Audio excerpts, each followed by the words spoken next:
My stepson put lavender in my shower products and laughed when I broke out in rashes, and his father said I was making a big deal over nothing. When I tried to stand up for myself, he scoffed and said, "Don't act like you're some victim." I just looked at him. That was 2 months ago. Last night, he called me 34 times crying. When I married my husband, I was convinced I'd be a great stepmother to his 17-year-old son Jared. But then I met Jared, and the first words he ever said to me was that I was a washed-up homewrecker. This set the tone for our relationship. I wouldn't have even minded not being super close with him as long as he was cordial towards me. But he wasn't. Instead, he was verbally and even physically abusive. I've been called names by him, even racial names. He orders me around the house whenever he wants something, and fully expects me to run and get it like I'm his assistant. Just a few weeks ago, he said he wanted me to drive to a burger place and bring him back a meal, then clapped his hands at me like I was his butler. My husband thought it was the funniest thing on earth, even tossing me my keys. That's another huge problem I have. My husband enabling Jared no matter what. The racial names I get called are just jokes. Him ordering me around is him being a teenager. And when Jared flicks my temple or a slap on my behind, he's just being playful. This level of abuse and enabling has become too much, and I'm going to file for divorce. But not before I finish getting back at Jared. You see, there's one particular incident that caused everything. A few weeks ago, we were eating dinner when Jared started talking about being suspended from school for BS reasons. His dad asked him what these BS reasons were, and Jared said bullying a poorer kid. My jaw dropped. I asked if he actually bullied him, and Jared said, "Hell no, I don't even punch him or anything, I just make jokes about his clothes or whatever.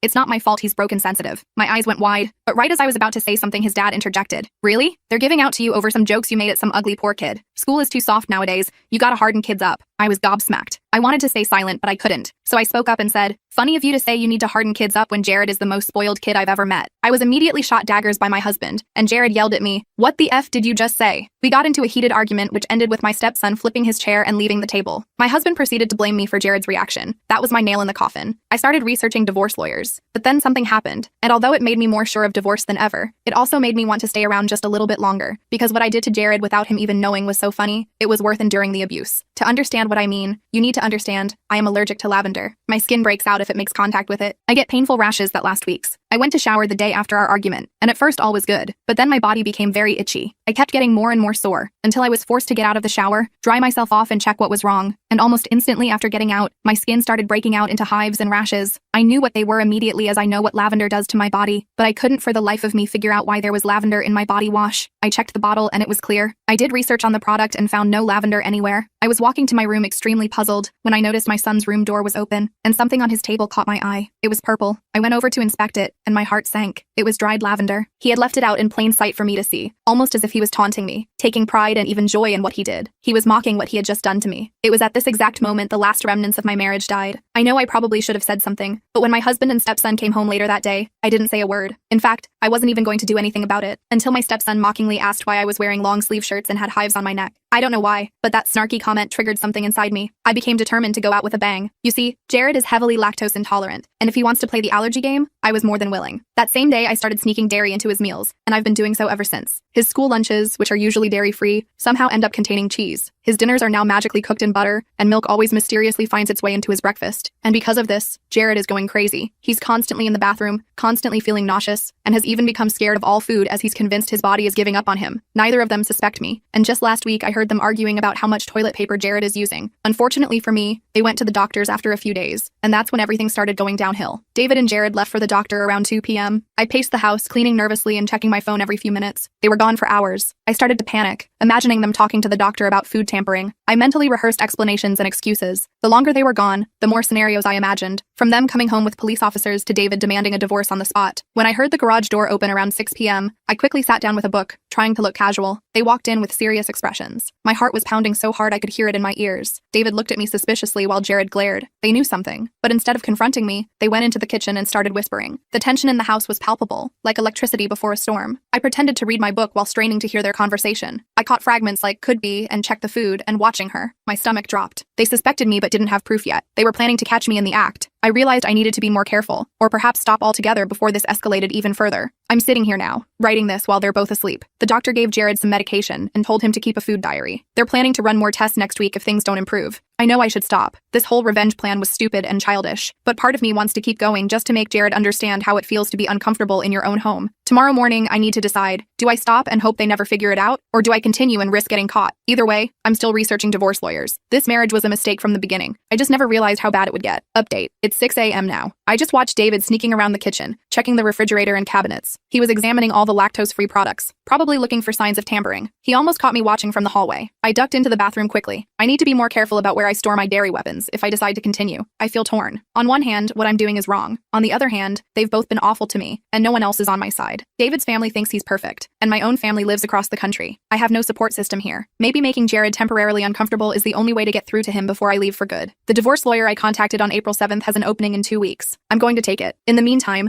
I need to decide what to do about the dairy situation. Maybe I'll stop for a few days to make them think it was something else, then start again when they let their guard down. Or maybe I'll just focus on getting out of this toxic household as soon as possible. I never thought I'd be this person. I used to consider myself kind and forgiving. Now I'm sneaking dairy into a teenager's food for revenge. That's not who I want to be. But living with constant disrespect changes you. I'm not excusing my behavior. I know it's wrong. I'm just trying to survive until I can escape this nightmare marriage. I've just checked the kitchen again to make sure David isn't still lurking around. Coast is clear. It's scary how quickly I've turned into someone who sneaks around my own house. I never imagined being in this position when I said I do 2 years ago. But here we are, me hiding in the bathroom at 6 a.m., heart racing because my husband almost caught me spying on him while he was spying on me. What a mess. I decided to skip adding dairy to Jared's breakfast this morning. Better to lay low for a few days while they're suspicious. I made his usual avocado toast with his lactose-free cheese, being extra careful to use all the right products. Jared watched me like a hawk the entire time, hovering in the kitchen doorway. I could feel his eyes boring into my back as I prepared everything. Feeling any better today? I asked, trying to sound genuinely concerned. He just grunted and grabbed his plate, inspecting it carefully before taking a tiny test bite. When no immediate stomach pain followed, he seemed to relax slightly and took another bite. The distrust was obvious, though. He wasn't going to let his guard down anytime soon. David came in a few minutes later, kissing Jared on the head before completely ignoring me. They whispered something to each other that I couldn't hear. This silent treatment was new. Usually, David at least pretended everything was fine between us, even after our worst arguments. This cold shoulder approach felt different, more calculated. After they left, Jared to school and David to work, I searched the house to see if they'd set up any traps to catch me. I checked for hidden cameras or new security features on the refrigerator. Nothing obvious, but I couldn't shake the feeling that they were planning something. I even checked my phone for spy apps, paranoid that they might be monitoring my internet searches about divorce lawyers. That afternoon,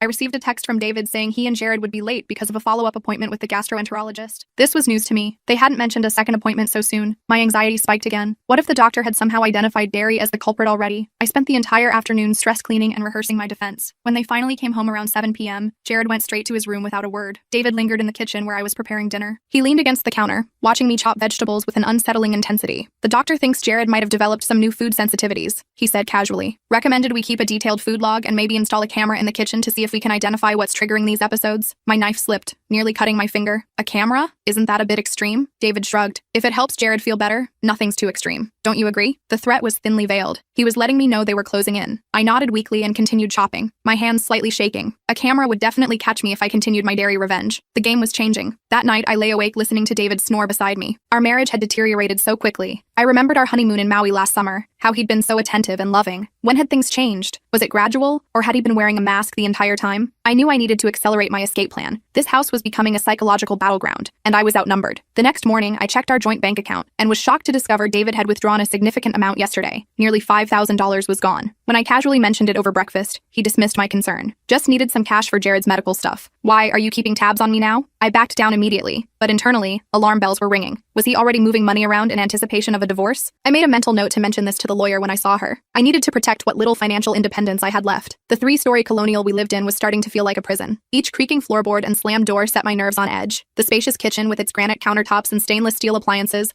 once my favorite room, now felt like contested territory where I was constantly being monitored. Even the master bedroom with its bay windows and attached bathroom no longer felt like a sanctuary, not when I had to lock my toiletries in a case for fear of tampering. The next few days followed a similar pattern. Jared's stomach issues mysteriously improved since I'd stopped adding dairy to his food. The suspicious looks continued, though. I frequently caught them whispering, only to stop abruptly when I entered the room. The tension was suffocating. On Thursday, April 12th, I came home from grocery shopping to find Jared rummaging through my personal toiletry items in our bathroom. He jumped when he saw me, quickly putting down my moisturizer. "What are you doing?" I asked, trying to keep my voice level. "Looking for aspirin," he mumbled, pushing past me into the hallway. I checked my products immediately, smelling each one for any added lavender or other potential allergens. Everything seemed normal, but his behavior sent a clear message. He was planning retaliation. That night, I moved all my essential toiletries to a locked case and brought it to work the next day, storing it in my desk drawer. Better safe than sorry. The weekend arrived with an unexpected development. David announced Saturday morning that his parents were coming for dinner. I hadn't seen Robert and Linda since Christmas, and they'd always been coldly polite at best. David hadn't mentioned they were visiting, which wasn't surprising given our current communication status. I spent the day cleaning and preparing dinner, anxiety building with each passing hour. When the doorbell rang at 6 p.m., I plastered on my best fake smile and opened the door. Robert and Linda stood there with fixed smiles that didn't reach their eyes. Behind them was an unfamiliar woman around 50 years old. "This is Dr. Karen Mills, Linda announced as they entered. She's a family friend and an excellent psychiatrist. We thought she could join us for dinner. My stomach dropped. This wasn't a casual family dinner. This was an intervention. They'd brought a psychiatrist to evaluate me without warning. I looked at David, who avoided my eyes, and Jared, who was smirking from the staircase. They'd planned this ambush together. Our formal dining room with its chandelier and dark wood table, normally used only for special occasions, became the setting for this unexpected psychological evaluation. Family photos hung on the burgundy walls, happy moments from before I entered the picture, reinforcing my status as an outsider in what should be my home. Dinner was excruciating. Dr. Mills asked seemingly casual questions about my childhood, my relationship with my parents, any history of emotional issues. Everyone watched me like I was a bomb about to explode. I answered politely but briefly, trying to maintain my composure while internally screaming. The breaking point came when Linda gently suggested that sometimes new wives can feel threatened by their stepchildren and develop concerning behaviors in response. She looked meaningfully at Dr. Mills, who nodded sagely. They were building a case that I was mentally unstable. I excused myself to the kitchen, supposedly to check on dessert, but actually to have a moment alone to breathe. My hands were shaking as I gripped the counter. David followed me in, closing the door behind him. "What the hell is this?" I whispered furiously. "We're concerned about you," he said, his voice dripping with fake sincerity. "You haven't been yourself lately. Mom thought Dr. Mills might be able to give us some insight. Into what? The fact that your son put allergens in my products and you did nothing? Or that both of you treat me like a servant?" He sighed dramatically. "See, this is exactly what we're talking about. These delusions and accusations. Jared would never deliberately hurt you. Maybe you need help processing your feelings in a healthier way." I realized then that this was their strategy. Make me look unstable so anything I said about their behavior would be dismissed as paranoia. If I filed for divorce and mentioned the abuse, they'd claim I was mentally ill. It was insidious and terrifying. I somehow made it through dessert, excusing myself immediately after with a migraine. I locked myself in the guest bathroom, sat on the floor, and silently cried. I needed evidence of what was happening. I needed allies. I needed to get out before they completely destroyed my credibility and possibly my sanity. Sunday morning, I drove to the nearest electronics store and purchased a small camera, using cash so it wouldn't appear on our joint credit card. I installed it in our bedroom, hidden among my books on the shelf. If Jared was entering our room to tamper with my things, I would have proof. Over the next few days, I checked the footage whenever I had privacy. The third day, I hit pay dirt. The camera captured Jared entering our bedroom while we were both at work. He went directly to my nightstand, opening drawers and examining my personal items. Then he moved to the bathroom, where he spent several minutes doing something with my prescription medication. I couldn't see exactly what he was doing, but he was clearly tampering with something. I immediately counted my pills and discovered that my anxiety medication was short by several tablets. This wasn't just petty revenge anymore. This was dangerous. Messing with prescription medication could have serious consequences. I secured the remaining pills in a small lockbox that I kept with me at all times. That same evening, I noticed something odd about my dinner. The sauce on my pasta had a slightly different texture than David's and Jared's portions. I pretended to eat while actually moving the food around my plate, then excused myself and dumped it in the bathroom trash, hiding the evidence under tissues. I couldn't prove they'd tampered with it, but I wasn't taking chances anymore. The next morning, I woke up to find multiple missed calls from friends and family. Confused, I checked social media and found my stomach dropping in horror. Someone had created a fake profile using my name and photos, and had spent the night posting increasingly erratic and concerning messages. The posts ranged from bizarre conspiracy theories to vague threats and troubling statements about my mental health. Several friends had messaged me directly, asking if I was okay. My mother had left 3 voicemails, her voice tense with worry. I immediately reported the fake account and sent messages explaining I'd been hacked, but the damage was already done. People had seen those posts and associated them with me. When I confronted David about it, showing him the fake profile, he looked concerned but suggested that maybe I had created it myself during a dissociative episode and didn't remember. The casual way he proposed this, as if it were a reasonable explanation, made me realize how far they were willing to go to discredit me. "I didn't create this," I said firmly, "and I think you know exactly who did." He sighed heavily. "See, this is exactly what my parents were concerned about. These paranoid accusations aren't healthy. Maybe we should call Dr. Mills and set up a proper appointment." I walked away rather than continue the conversation. It was clear reasoning with him was pointless. Instead, I drove to work and called the divorce lawyer from my office, moving my appointment up to the next day. I couldn't wait any longer. That night, Jared invited a friend over for dinner, something he'd never done before. The friend Thomas kept giving me strange looks throughout the meal. I caught him whispering to Jared several times, both of them glancing my way. After dinner, I overheard Thomas asking Jared, "Is she really as crazy as you said?" before they noticed me and quickly changed the subject. The realization that Jared was spreading rumors about me to his friends hit hard. This character assassination campaign was expanding beyond our household. I retreated to the bedroom early, documenting everything in a journal I kept hidden at work. The evidence was mounting, but I felt increasingly trapped and isolated. The meeting with the divorce lawyer the next day was both validating and terrifying. Jordan, a sharp-eyed woman in her 50s, listened to my story without judgment, asking clarifying questions and taking detailed notes. When I finished, she leaned forward with a serious expression. "What you're describing sounds like a coordinated campaign of emotional abuse and gaslighting," she said. "Unfortunately, it's not uncommon in high-conflict divorces. The good news is we can take steps to protect you. The bad news is that they've already laid groundwork to paint you as unstable, which complicates complicates things. She advised me to document everything, secure my finances as much as possible, and consider moving out sooner rather than later. She also suggested I see a therapist, not because I needed psychological help, but to establish a professional record of my mental stability, in case they tried to use that against me in court. As I left her office, I felt simultaneously lighter and heavier. I had a plan now, but the road ahead looked difficult and possibly dangerous. I needed to be extremely careful about my next steps. When I returned home that evening, I noticed my journal wasn't exactly where I'd left it in my desk drawer. I always placed it with the spine facing right, but now it was facing left. Someone had been looking through my things again. I was glad I'd started keeping my real journal at work and only had a decoy journal at home, filled with innocuous entries about daily activities and deliberately mild complaints about married life. The next day brought a new development. I received an email from Jared's school principal requesting a meeting with both parents regarding an ongoing situation. David hadn't mentioned anything about school problems, which wasn't surprising given our current communication level. I forwarded the email to him with a simple, "Did you know about this?" His reply came quickly, "Already handling it. Don't involve yourself." I ignored his directive and responded to the principal that I would attend. I suspected this might be related to Jared's bullying, and I wanted to hear directly what was happening. If David and Jared were trying to discredit me, I needed allies who could see their behavior firsthand. The meeting was scheduled for Friday afternoon. I arranged to leave work early, not telling David I planned to attend. When I arrived at the school office, I found David already there, looking surprised and annoyed to see me. The principal, Mr. Thompson, welcomed us both into his office where the guidance counselor, Ms. Rodriguez, was already waiting. "Thank you both for coming," Mr. Thompson began. "We're concerned about some ongoing behavioral issues with Jared. Despite his previous suspension, there have been additional reports of bullying, specifically targeting several students from lower-income backgrounds." David immediately went on the defensive, claiming Jared was being singled out unfairly. I remained silent, observing his automatic response of denial and deflection. Ms. Rodriguez pushed back gently, but firmly. "We have multiple witness statements, Mr. Sanders, and frankly, this pattern of behavior is escalating. The latest incident involved Jared posting altered photos of another student and making degrading comments about their family's financial situation." As they detailed more incidents, I noticed David becoming increasingly agitated. When Mr. Thompson mentioned the possibility of expulsion if the behavior continued, David started raising his voice, claiming the school was overreacting to normal teenage stuff. I finally spoke up. "I apologize for my husband's response. We take this very seriously and will ensure Jared understands the consequences of his actions." David shot me a venomous look, but I continued. "Could you provide us with specific recommendations for addressing this behavior at home?" The meeting continued for another 30 minutes, with the principal and counselor outlining expectations and consequences. Throughout it all, David alternated between defensive posturing and seething silence. When we left the office, he waited until we reached the parking lot before exploding. "How dare you undermine me like that? This is my son, not yours. You have no right to speak for our family. Bullying isn't normal teenage stuff, David. It's harmful and indicates deeper issues that need addressing." He got in my face, pointing his finger inches from my nose. "You don't know the first thing about raising boys. Stay in your lane and out of my parenting. Your parenting is creating a person who thinks it's okay to hurt others," I replied, keeping my voice steady despite my racing heart. "Just like you've taught him it's okay to hurt me." His face contorted with rage,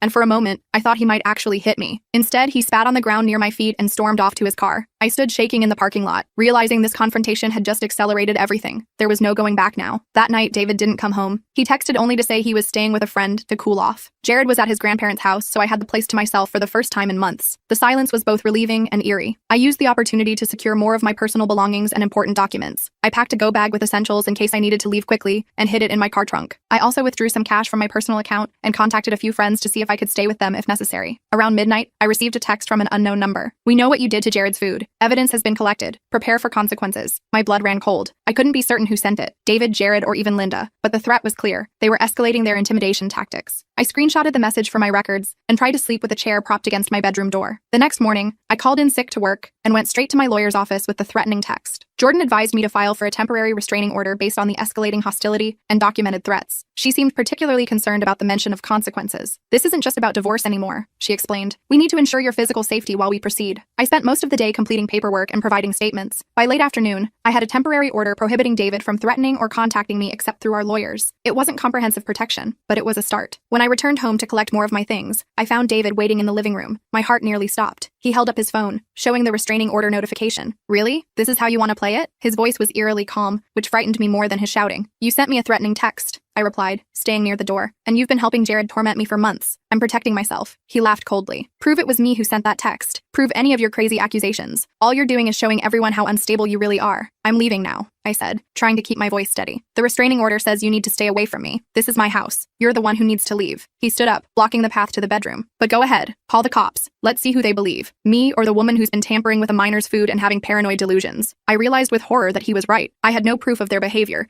but they had manufactured evidence against me. If I called the police now, it could backfire terribly. I backed slowly toward the door. "I'll have my lawyer contact yours about retrieving my belongings," I said, then turned and fled to my car, hands shaking so badly I could barely get the key in the ignition. I drove drove straight to my friend Taylor's apartment, where she'd agreed I could stay temporarily. As I explained the situation, her expression grew increasingly concerned. She'd met David and Jared several times and had always commented on how charming they both were. Now she was seeing the other side of them for the first time. They seemed so normal, she said, helping me bring in my small bag of belongings. David was always bragging about what a great father he was. They're both excellent at maintaining their public image, I replied. That's what makes this so difficult. No one sees what happens behind closed doors. That night, I received multiple texts from mutual friends asking if I was doing okay and mentioning they were concerned about my mental health. One even referred to my erratic behavior at the school meeting. It was clear David was spreading his narrative widely and effectively. My social support network was being systematically poisoned against me. The next day, I discovered my work email had been flooded with messages from a wellness center specializing in mental health crises, confirming my appointment that someone had scheduled on my behalf. My boss called me into her office, looking uncomfortable. "We received a concerning call from your husband," she began carefully. "He mentioned you've been experiencing some difficulties lately and might need time off for treatment." I took a deep breath and decided complete honesty was my only option. I explained the situation, the abusive household, the gaslighting campaign, the divorce proceedings, and David's efforts to discredit me professionally. To my immense relief, she listened without judgment and assured me my job was secure. She even offered to have IT change my work passwords and restrict information about me to prevent further interference. That small victory gave me hope, but I knew the battle was just beginning. David and Jared had spent months systematically isolating me and damaging my credibility. Reclaiming my life and reputation would be an uphill struggle. Later that week, I received another email from Jared's school. There had been yet another bullying incident, this time serious enough that the parents of the victim were considering legal action. The principal requested another meeting, this time with all parties involved. My lawyer advised against attending since I was no longer living in the home, but something told me this meeting was important. If David's parenting was being questioned by multiple sources, it could help my case. I decided to go, preparing myself for another confrontation. The meeting was scheduled for Monday afternoon. I arrived early and waited in the parking lot, watching for David's car. When he pulled up, I noticed Jared wasn't with him. Unusual, since this meeting was specifically about his behavior. Inside the principal's office, the atmosphere was tense. Mr. Thompson sat behind his desk, looking grave. Ms. Rodriguez was there again, along with another couple I assumed were the parents of Jared's victim. David nodded curtly at me, but didn't speak. "Thank you all for coming," Mr. Thompson began. "We've asked you here today because the situation has escalated beyond what our regular disciplinary procedures can address." The father of the bullied student, who introduced himself as Richard, spoke up. "My son has been tormented by Jared for months. It started with verbal taunts about our financial situation after I lost my job, then escalated to physical intimidation and social media harassment. Last week, Jared distributed altered photos suggesting my son is homeless and eats from garbage cans." I watched David's face, expecting his usual dismissive defense. Instead, he looked uncomfortable, avoiding eye contact with everyone. Something had changed. Ms. Rodriguez slid a folder across the desk. "These are screenshots of the social media posts. We've also included statements from 8 other students who have experienced similar treatment from Jared. 8 others. The number hit me hard. This wasn't isolated bullying. It was a systematic campaign targeting vulnerable students. It mirrored exactly how Jared treated me at home, with David's tacit approval. What's particularly concerning," Mr. Thompson continued, "is that when confronted, Jared showed no remorse. In fact, he suggested his behavior was justified because these students are,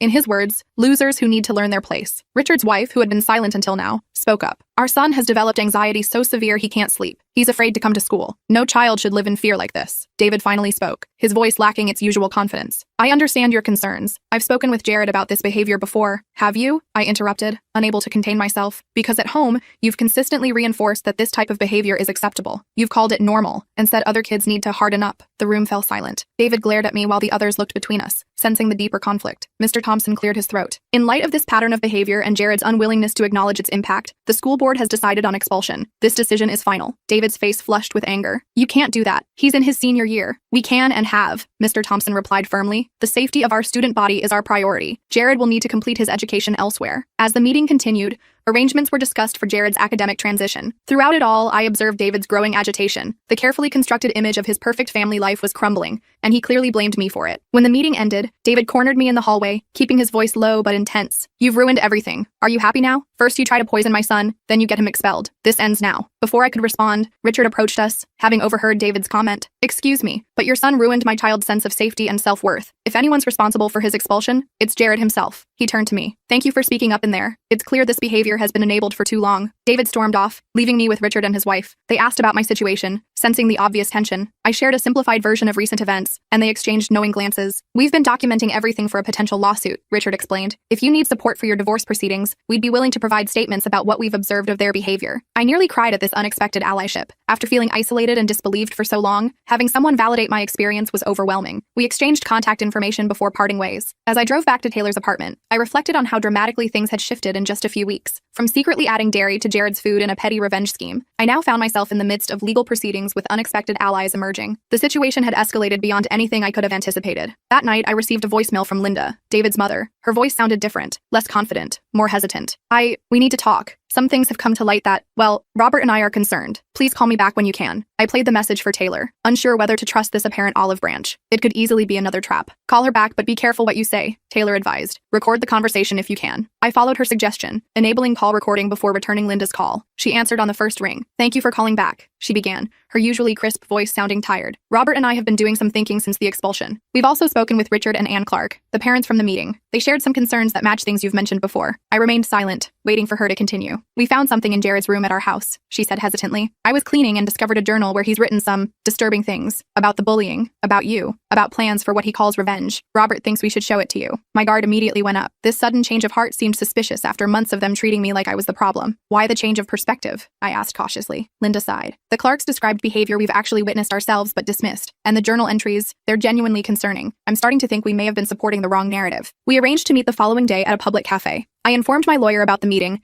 and she advised having someone accompany me as a witness. Taylor immediately volunteered. That night, I couldn't sleep, my mind racing with possibilities. Was this a genuine realization on their part, or an elaborate setup? What could Jared have written that would change his grandparents' perspective so dramatically? And how would David react when he discovered his parents might be switching sides? I met Linda and Robert at the cafe the next morning with Taylor at my side. They looked exhausted, like they hadn't slept in days. Linda had a manila folder clutched tightly in her hands. When we sat down, she slid it across the table without saying anything. I opened it and felt my stomach drop. Inside were pages torn from what appeared to be Jared's journal, along with photographs of his room at their house. The journal entries were disturbing, detailed plans for making the bitch pay, including putting more than just lavender in my products. He'd written about researching cleaning chemicals that wouldn't be easily detected but would cause skin reactions or worse. We found these hidden under his mattress when we were changing the sheets, Robert explained, his voice unsteady. At first, we thought it was just angry venting, but then we saw this. He pointed to a page with a detailed timeline and specific plans. There were lists of my allergies, my schedule, and disturbing drawings of me covered in rashes. The most alarming page had yesterday's date marked with special surprise in her coffee. Did he actually do any of this? Taylor asked, looking horrified. Linda nodded slowly. We found empty containers of various products in his trash. We also found these. She pulled out her phone and showed us photos of my toiletries, my actual bottles and containers, hidden in a box in Jared's closet at their house. He'd been stealing my products, tampering with them, and returning them to our bathroom. Why are you showing me this now? I asked, trying to keep my voice steady. Robert looked down, shame evident on his face. We always thought David was the reasonable one. When he told us you were unstable and making things up about Jared,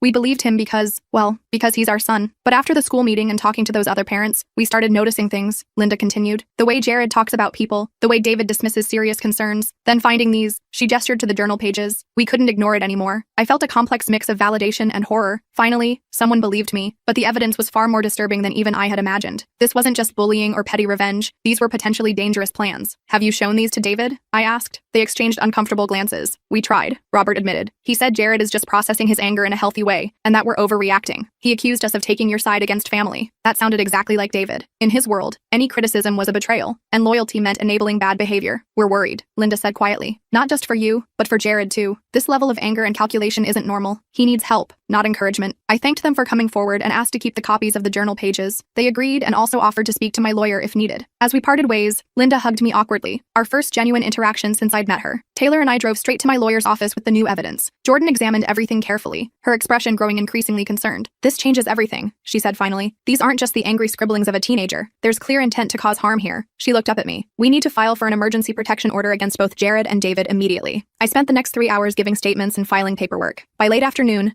a judge had granted temporary protection orders requiring both David and Jared to stay at least 500 feet away from me, my workplace, and my temporary residence. My phone started blowing up with texts from David almost immediately after the orders were served. I didn't read them, just forwarded them to Jordan as evidence of him violating the order already. She advised me to stay with friends he didn't know about for a few days, just to be safe. I crashed at my coworker James's apartment that night. I barely knew him, but he'd overheard me on the phone with my lawyer and offered his spare room as a place David would never think to look. I accepted gratefully, feeling like I was in some bizarre spy movie, hiding from my own husband. The next morning, I woke up to dozens of missed calls and more texts from David. I continued ignoring them, sending screenshots to Jordan instead. I also had 3 missed calls from Robert. When I called him back, he sounded panicked. David came to our house last night after getting the protection order, he explained. He was furious, blaming us for betraying him. He took Jared and all his things and said we'd never see either of them again if we continued helping you. My heart sank. Did you call the police? Yes, but they said since David has legal custody of Jared, there's nothing they can do about them leaving. They did document the threatening behavior though. I thanked him and hung up, immediately calling Jordan to update her. She was concerned about David potentially trying to flee with Jared to avoid consequences. She suggested I return to my apartment with a police escort to gather more of my belongings belongings, in case this turned into a longer separation than anticipated. 2 officers accompanied me that afternoon. The apartment was empty, thankfully, but I discovered many of my possessions had been damaged. My clothes were cut up, photos were shredded, and someone had poured what smelled like bleach over my home office area, destroying my personal laptop and documents. The officers documented everything while I packed whatever remained intact. As I was leaving, our neighbor Mrs. Johnson approached cautiously. "I've been meaning to talk to you," she said quietly. "I've heard a lot of concerning things through the walls, and last night there was a huge commotion. That man and his son were throwing things and yelling about making you disappear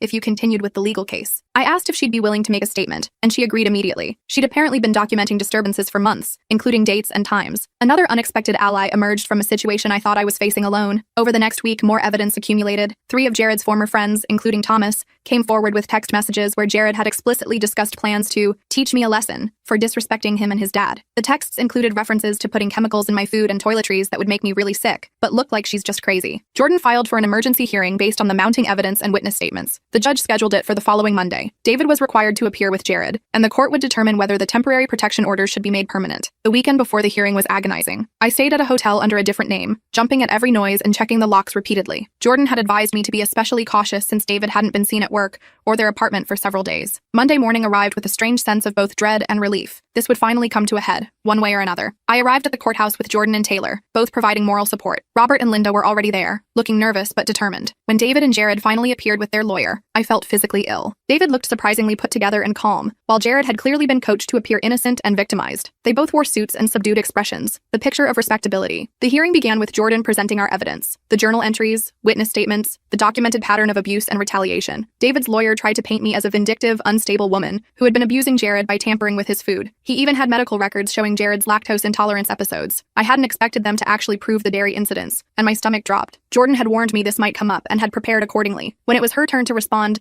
she didn't deny the dairy incidents but put them in context. "Yes, my client admits to a brief, ill-advised period where she added regular dairy to Jared's food," Jordan stated calmly. "This occurred after months of documented abuse, including Jared deliberately exposing her to a severe allergen that required medical treatment. It was a regrettable reaction to ongoing torment. The key difference is that my client's actions, while inappropriate, caused temporary discomfort with no lasting harm, while the respondent's actions show escalating patterns potentially leading to serious injury." The judge, a stern-looking woman in her 60s, asked several pointed questions of both sides. When David took the stand, he was the picture of concerned fatherhood, expressing worry about my declining mental state and how I'd targeted his innocent son out of jealousy. I thought I might throw up watching his performance. His ability to lie convincingly was truly stunning. For a moment, I even questioned my own reality. Had I somehow misinterpreted everything? But then Jordan showed the text messages between David and Jared, discussing plans to make me pay and teach me my place. David's facade cracked slightly as he tried to explain these away as just venting. When it was Jared's turn to testify, something unexpected happened. The carefully coached performance began to unravel under the judge's direct questioning. When asked specifically about the journal entries and plans to put chemicals in my products, Jared became defensive and contradictory. "She deserved it for what she did to me," he finally blurted out, losing his composure. "She was trying to take my dad away and make me sick with the dairy stuff. Dad said we had to show her who's really in charge." The courtroom fell silent. David's lawyer tried to call for a recess, but the judge refused. She continued questioning Jared, who became increasingly agitated and eventually admitted to multiple instances of tampering with my belongings, all with David's knowledge and encouragement. By the end of the hearing, the judge granted permanent protection orders against both David and Jared. She also ordered a full psychiatric evaluation for Jared and referred the case to the district attorney for potential criminal charges against David for contribution to the delinquency of a minor and failure to protect. As we left the courtroom, I felt numb rather than victorious. The system had worked technically, but the cost had been enormous. My marriage was over, my possessions damaged or destroyed, my sense of safety shattered, and my trust in people severely damaged. "What happens now?" I asked Jordan as we walked to her car. "Now we proceed with the divorce with this judgment as supporting evidence," she explained. "David will likely face additional legal consequences depending on what the DA decides. As for Jared, the psychiatric evaluation will determine next steps for him." In the months that followed, things moved both quickly and agonizingly slowly. The divorce proceedings advanced, with the evidence from the protection order hearing making it difficult for David to contest anything. The financial discovery revealed he'd been hiding assets throughout our marriage, leading to a much more favorable settlement than I might have otherwise received. Jared's psychiatric evaluation revealed concerning personality patterns that the psychologist linked directly to his father's influence and parenting style. He was ordered into intensive therapy, with his grandparents granted temporary guardianship, while David dealt with his own legal issues. David eventually pled guilty to reduced charges to avoid jail time, accepting probation and mandatory counseling instead. His professional reputation suffered significantly once the case details became public. The last I heard, he'd moved to another state to start over. 6 months after that final hearing, I was settling into a new apartment in a different city, with a new job, and slowly rebuilding my life. The divorce was finalized, the protection orders remained in place, and I was gradually learning to trust my own perceptions again after months of gaslighting. Surprisingly, Linda and Robert maintained contact, sending occasional updates about Jared's progress in therapy. therapy. According to them, he was slowly recognizing how his father's influence had shaped his behavior and was working to develop healthier patterns. I appreciated their updates but maintained firm boundaries, unwilling to become directly involved in Jared's rehabilitation. One afternoon, I received a letter forwarded through my lawyer. It was from Jared, part of his therapy process to make amends to those he'd harmed. The letter was awkward and still showed signs of minimizing and justification, but it also contained genuine acknowledgement of specific harmful actions and their impact. I read it once, then filed it away without responding. Maybe someday I'd feel ready to acknowledge his efforts at growth, but for now, I needed to focus on my own healing. The therapist I'd been seeing helped me understand that forgiveness wasn't necessary for my recovery, and that maintaining distance was a valid choice. The dairy revenge now seemed like something from another lifetime, a desperate act by a person pushed to her breaking point. I wasn't proud of it, but I also recognized it as a symptom of a profoundly toxic situation, rather than a reflection of who I truly was. 3 months ago, I ran into Richard and Ann Clark at a fundraiser for anti-bullying programs. Their son was doing better at his new school, they told me, and they'd used part of their settlement from the lawsuit against David to establish a support group for families affected by bullying. You know, in a strange way, we're grateful the situation came to light when it did, Richard said. If it had continued unchecked, who knows how many more kids would have been hurt, or how much worse the bullying might have gotten. I understood what he meant. Despite the trauma of the past year, exposing the truth had ultimately been necessary, not just for me, but for everyone affected by David and Jared's behavior. Last week, I had dinner with Taylor and some new friends. When someone asked how my ex and I had split up, I gave the simplified version I now use for people who don't need the full story. Taylor squeezed my hand under the table in silent support, and the conversation moved on to other topics. As I drove home that night, I realized I hadn't checked over my shoulder once during the evening to see if I was being followed. I hadn't inspected my food before eating it. I hadn't flinched when someone moved suddenly near me. Small victories, but meaningful ones. The apartment I live in now has excellent security, but I no longer keep a chair propped against my bedroom door at night. The nightmares about finding chemicals in my food or waking up covered in hives have become less frequent. My therapist says healing isn't linear, and some days are still harder than others. I'm not the same person who excitedly planned to be the perfect stepmom over a year ago. That naive optimism is gone, replaced by a wariness I suspect will never completely disappear. But I'm also stronger, more discerning about who I trust, and absolutely unwavering in maintaining my boundaries. Sometimes I think about what might have happened if I just filed for divorce after the lavender incident instead of starting my dairy revenge. Would things have escalated the same way? Would David and Jared have shown their true colors so clearly? Would others have seen through their facade without the dramatic confrontations that followed? There's no way to know. All I can do is move forward, continue healing, and remember that even in my darkest moments, when it seemed like everyone believed their lies about me, I still knew my own truth. Sometimes that's enough to keep going until the light finally breaks through.